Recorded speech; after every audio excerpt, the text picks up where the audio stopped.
Welcome back. Today is all about trust, and here is what you're about to learn. The 3 levels of trust, why it's important to grasp the message within the mess, why it's important to shift your trust track and what your trust track is, how to build trust after adversity, the gift of trust, and you'll learn 5 ways to grow trust.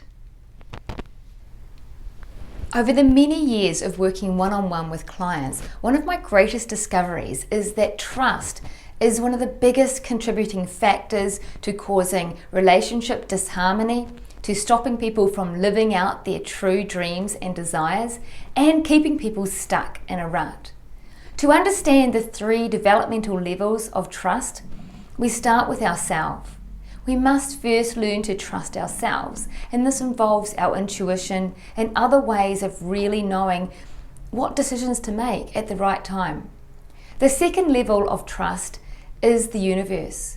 When we understand divine timing and the process that needs to be happening for us to learn at a deeper level, we then can move on to trusting others. Naturally, it becomes a natural thing to do once we can grasp trust of ourselves and a bigger picture, meaning the universe. Now that we've understood the 3 levels of trust,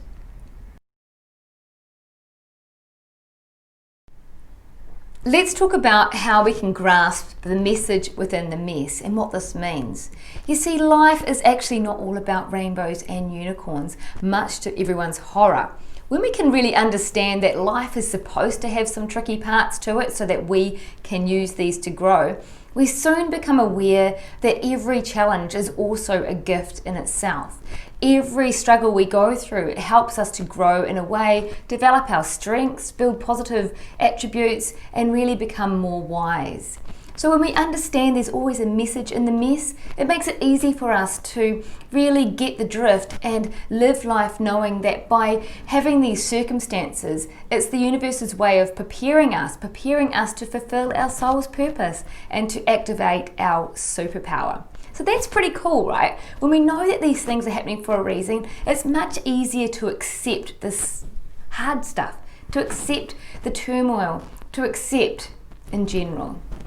Now let's discuss why it's important to shift your trust track. Now what this is about is taking control over the way you're treated by changing the way you treat, broadening your trust area, your area of trust. Now I understand life can be extremely tricky and often terrible things happen to really good people. It's a cliche really, isn't it? But we see this happen all the time. It seems like life is not fair sometimes. And what happens is we have these experiences like cheating lovers or deceitful business partners or abusive situations.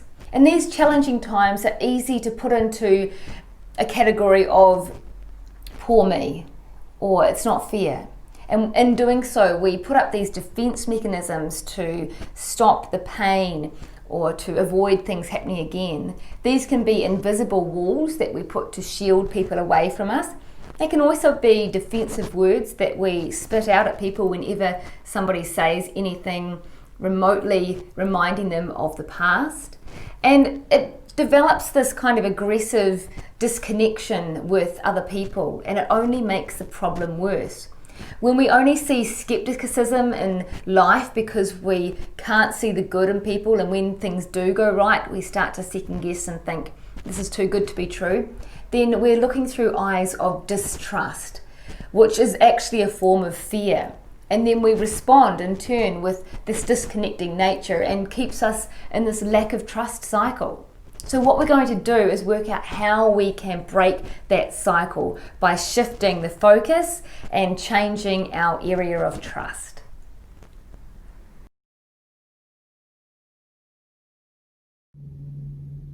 Therefore, when we understand that the gift of trust is bonding, is connection, knowing that we will have that stronger relationship with people that are meaningful to us, it gives us an incentive, a reason to want to be more trusting of other people and the universe and of course ourselves.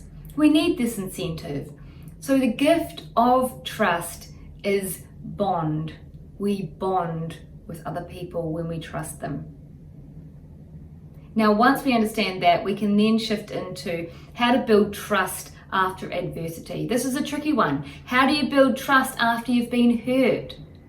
Many of us have been through situations which give us good reason not to trust, but the only person that's affected by that is ourselves, living in fear.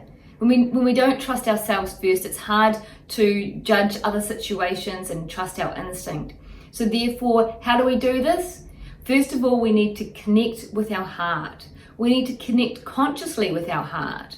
We can do this by doing meditation, journaling, taking time to genuinely get to know other people, finding out how they tick, and therefore having more compassion. We can do this also by touching with nature, connecting with nature, or taking moments to be more mindful and being in the presence of what is in the now.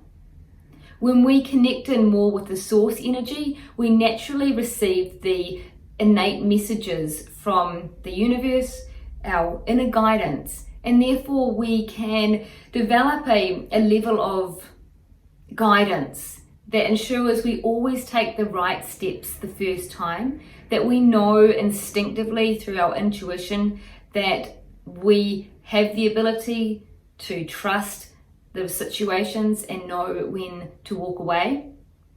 And therefore we'll also keep safe.